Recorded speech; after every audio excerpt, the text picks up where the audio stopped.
Students,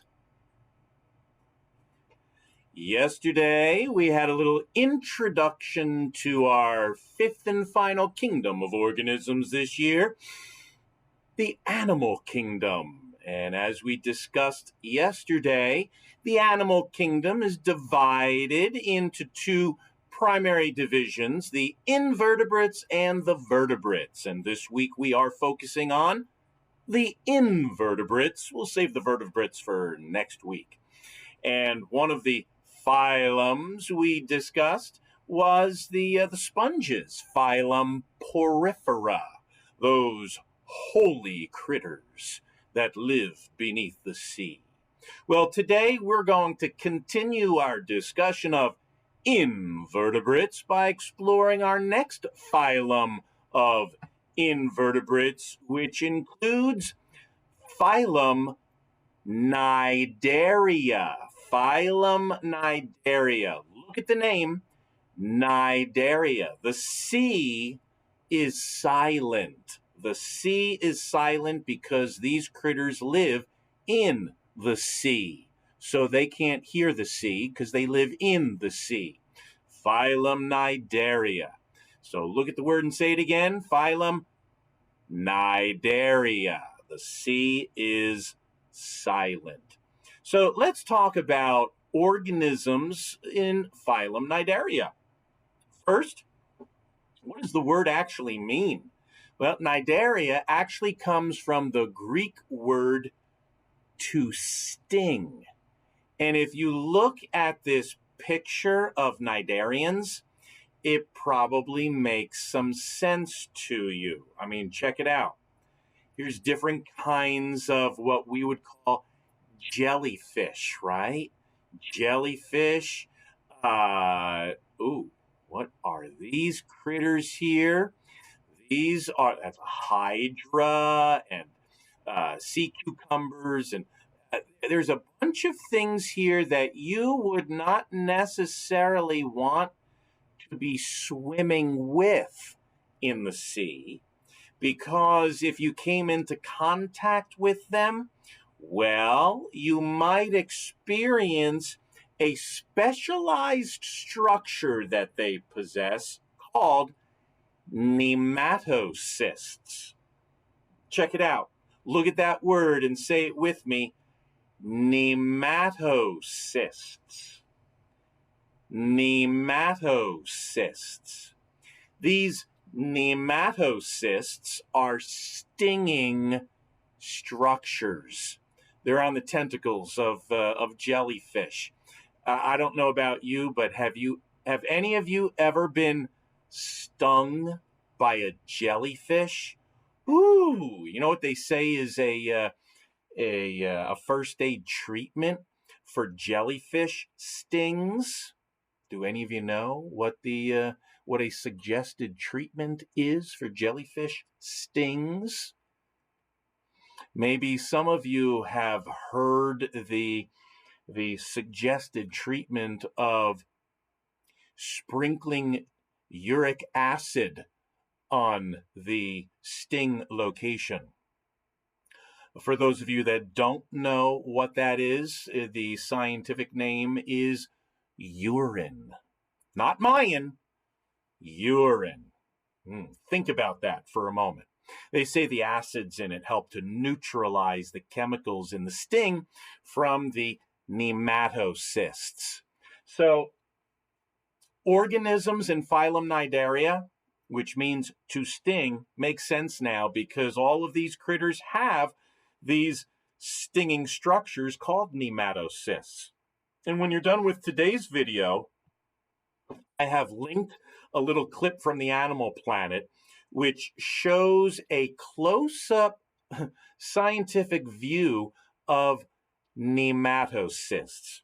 And I'll just forewarn you, if you don't like needles, if needles freak you out, don't watch this video. Don't watch this video if needles freak you out. Now be honest with me. Are any of you even more interested in watching this video now? Because I said what I just said about needles. Yeah, I think most of you will probably find this little clip Rather interesting, but check it out. It's about nematocysts and how they function on a microscopic level. But here's another characteristic of cnidarians. They also have a central cavity with one opening. And that one opening on cnidarians is called their mouth. Now think about this for a moment. Only one opening. Imagine if you only had one opening to consume your food. Imagine going to the cafeteria or being at home in the kitchen or dining room and devouring your meal, whatever it might be, through that one opening, your mouth. And, the food goes down into your digestive system, does what it does under digestion, and then all you have left is the waste material. If you were a cnidarian, guess where that waste material would leave your body? The same opening, your mouth. How many of you are glad that you are not a cnidarian? I think your fellow humans would also agree that they're also happy that you are not a cnidarian. Imagine that in class. You wouldn't have to ask to go to the bathroom. You just, well, all right, let's not go down that road any further because I have a very graphic visual imagination and I'm just picturing things that I don't want to picture. So let's move on here. Okay. Now, an interesting characteristic about cnidarians as well is that they have specialized tissue.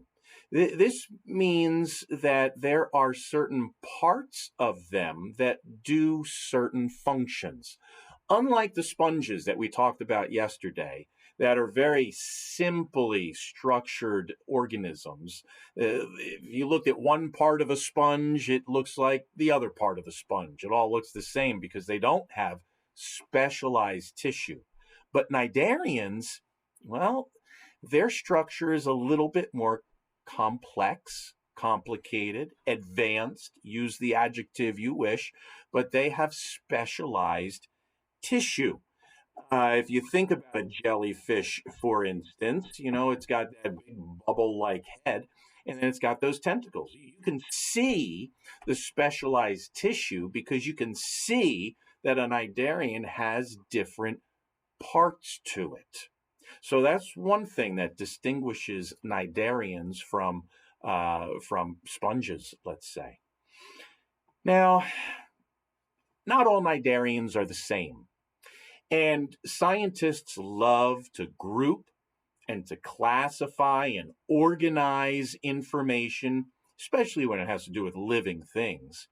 And based on the observations of scientists like marine biologists, for instance, who spend a lot of time in the water checking out these critters and studying them, they have made some discoveries that enable them to broadly group or characterize cnidarians into two body forms.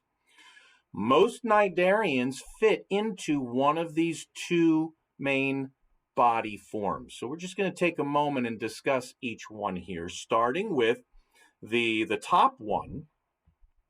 And if we look at this, it kind of looks like a vase with flowers coming out of the top.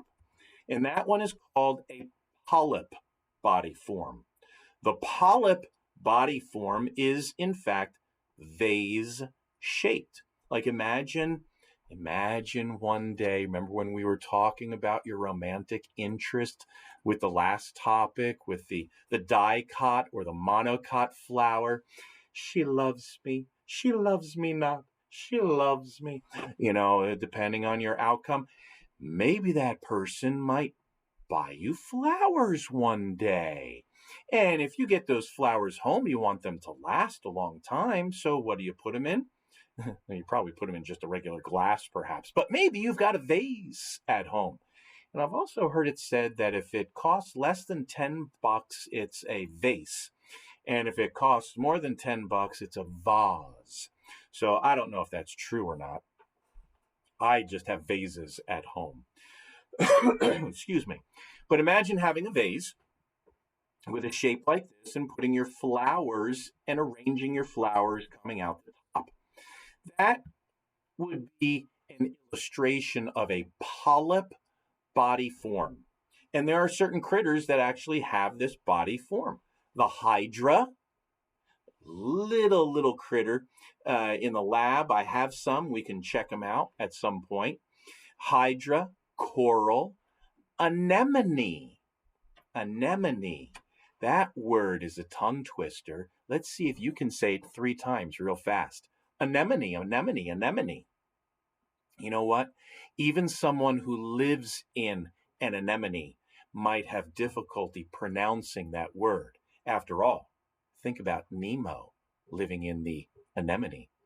But all of those critters have a polyp body form, which basically means, and keep this image in your mind as we label the diagram in your book, it also has a central cavity, and the central cavity is located on the top of its body form.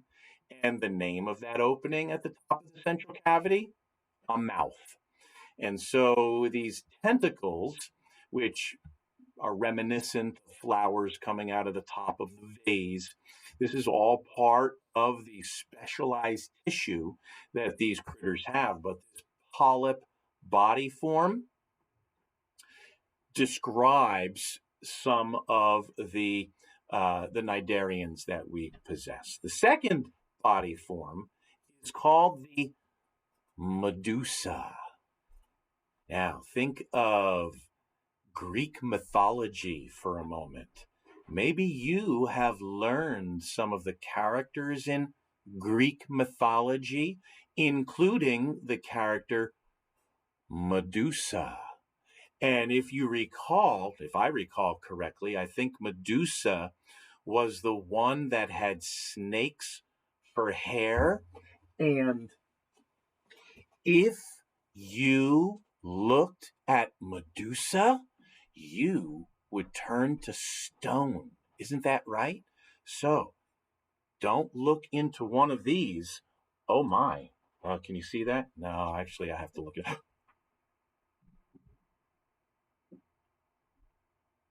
Isn't that how it goes?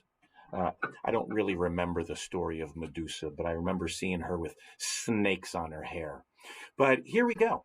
If you look at the Medusa body form, we've got like what would be called the main part of the body with all of these tentacles on the bottom. Main part of the body, tentacles on the bottom.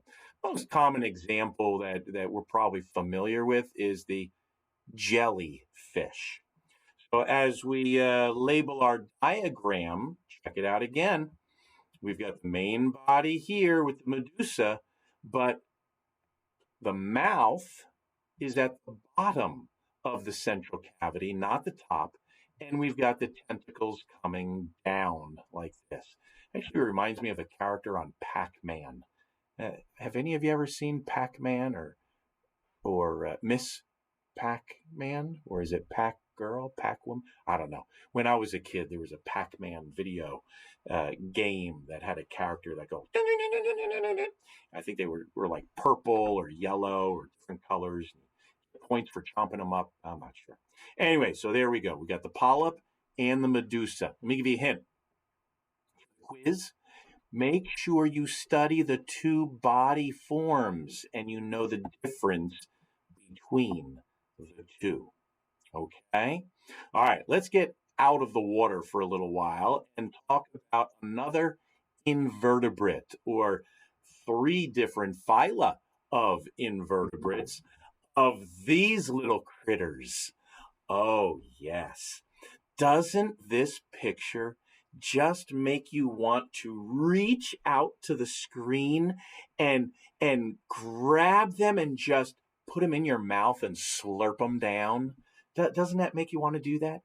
Oh, wait, these are not actually gummy worms, are they? Oh, I take that back. These are earthworms, which are probably the most familiar type of worm to us. and very beneficial for that matter too, because they help create soil that we grow plants in.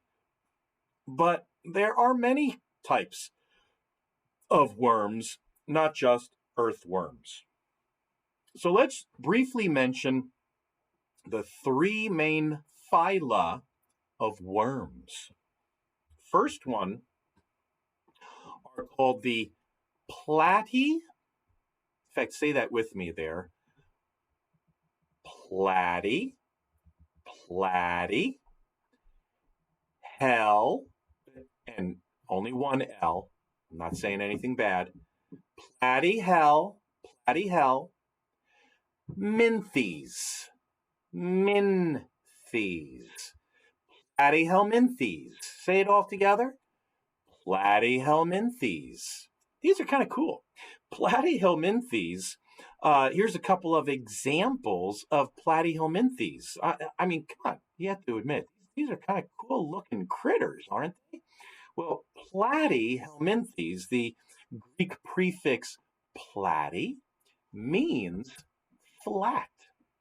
So platyhelminthes are flat worms. And there are many varieties of flat worms, one of which are the planaria. And this is actually a diagram, a labeled diagram of a planaria. And I got to tell you a quick little story about planaria. They're really interesting critters here. How many of you have ever been hungry? Some of you might be getting hungry right now because it's getting close to lunchtime. I don't know. But when you're hungry, you've got to turn to another food source, right? And if there's no food around, well, you just go hungry. Not these critters. These little planaria, if there's no food available for them to eat, they start eating themselves. Yeah, it's true. They will actually, and here's their their mouth is back here. They will actually take their mouth and take their tail and curl their tail into their mouth and start chewing on themselves so they don't starve to death. Think about it. It's like a double benefit, because not only are they consuming nutrients by eating themselves, but there's less of them to feed. So they require less nutrients. Do me a favor, though, please. Do not try this at home. If you're really hungry today and there's no food around, ask me. I'll give you some food, all right? Don't try and eat your toes off or nibble on your fingers or anything like that, all right? We can't get away with that. We'll end up in the hospital. So that would be bad. So don't eat yourself. But some flatworms, like the planaria here, actually do that. So platy, flatty. Think of platy, flatty, flatty, platty, flatty, platty, flatty, platty, like a piece of tape. Oh, yes. In fact, tapeworms are a type of flatworm as well. And I could tell you some stories about tapeworms too. But have any of you ever had a dog or a cat that had worms? And when they did their business, you could actually see worms crawling around in their poopy. Oh, now that's a sight to see. Maybe I should find a video of that and add that to Google Classroom as well. How many of you would want to see a video of that? I'll see what I can dig up. Dig up from the ground. All right. By the way, I give my pets worm medicine so that does not happen to them, but I have seen it. All right, the next phylum of worms are Nematoda. And I'd like you to say it just like I'm saying it. Say nematoda.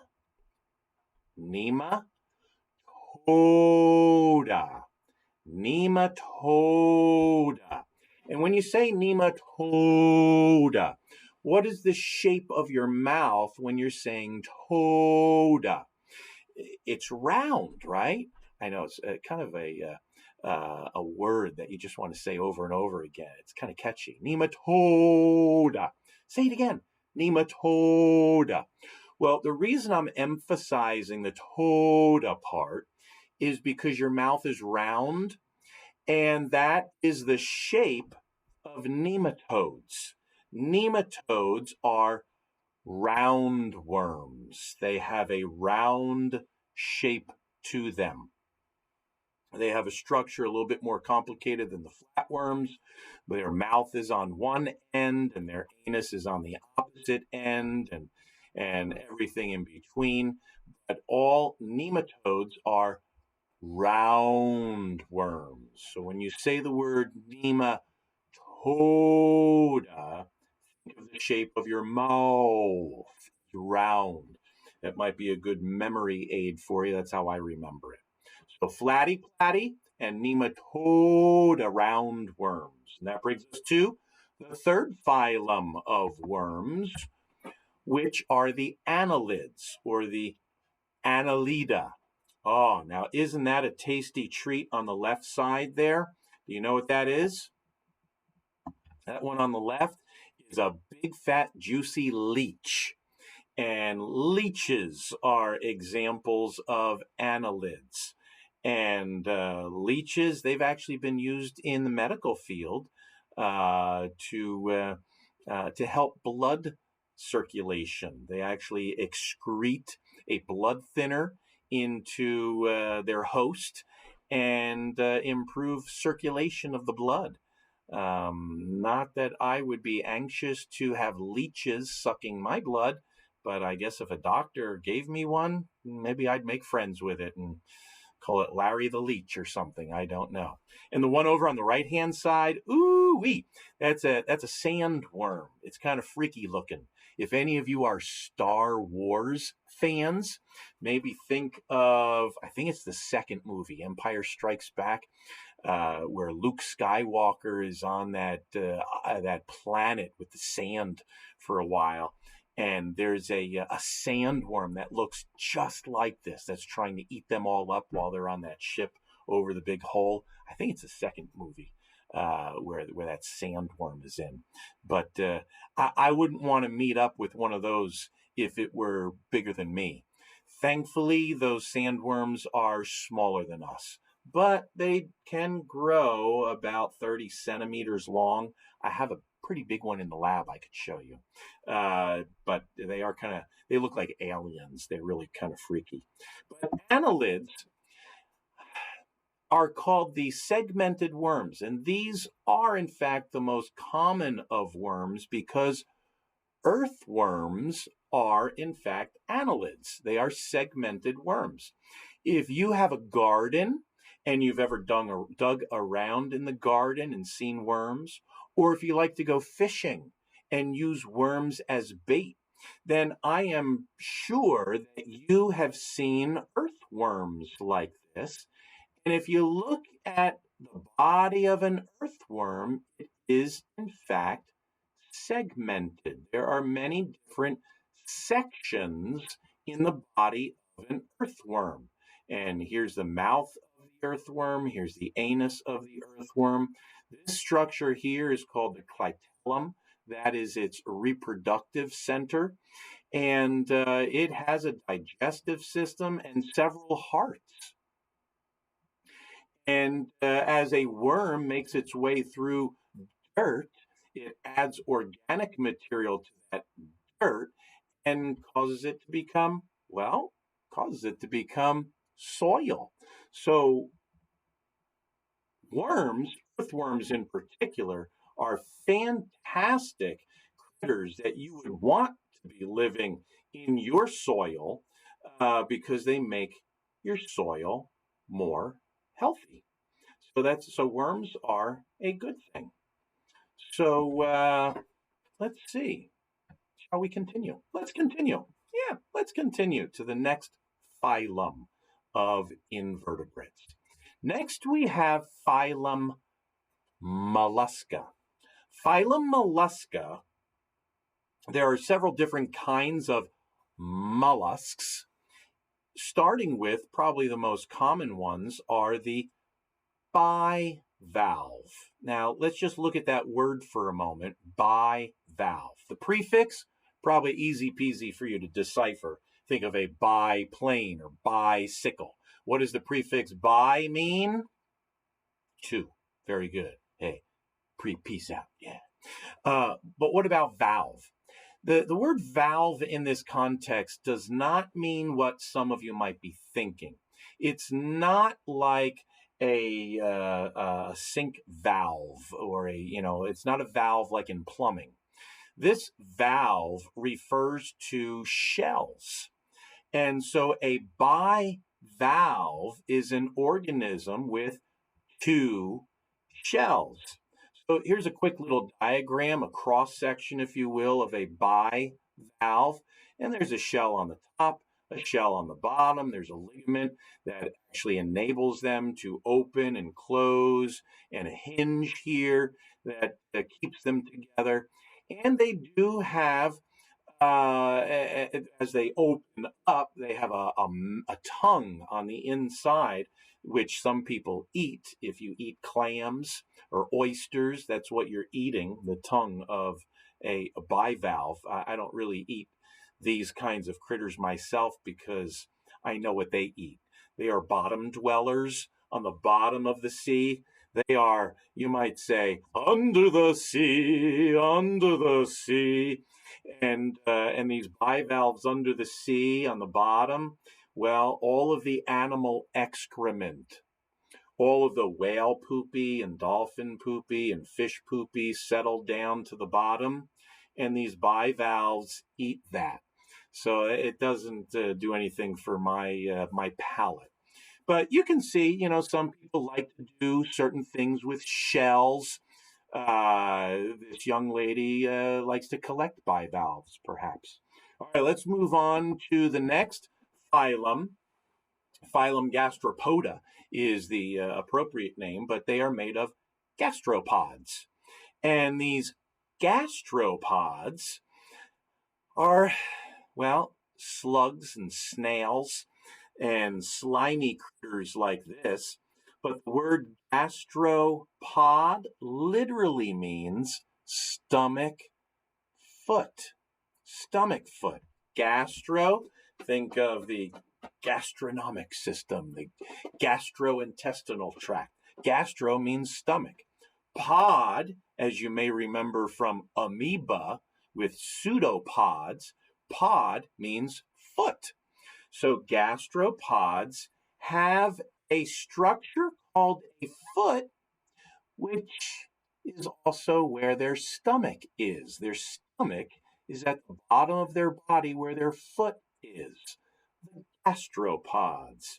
And so you can see the various other structures. They have a mouth, and it doesn't show it here, but they have like a file-shaped tongue called a radula, where they scrape algae or something off of a surface of something under the sea in order to consume.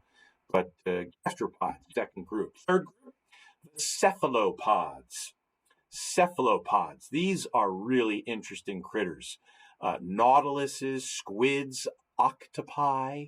And in fact, an octopi is the most intelligent of all invertebrates. They are fantastic problem solvers. Maybe I'll link some videos of these critters for you to watch as well. I mean, an octopus is just unbelievable. But we know pod means foot. What about cephalo? Well, cephalo refers to another part of the body, the head. And literally, cephalopods are head-foot organisms. Why? Because if you look at these structures, it looks like they have big heads. They're really not heads at all. It's the bottom of their bodies, their foot, believe it or not. And so cephalopods, you know what, I think I'll try and find some videos and link you to them to see them because they are really interesting critters. But I think we're going to call it quits there for today. and we'll just finish up our notes real quick tomorrow. So I hope you've gotten some good info here in your notes about the various phylums that we discussed today. Be sure to review your notes as you study for the quiz at the end of the week. But we will finish up our notes tomorrow. So until then, bye-bye.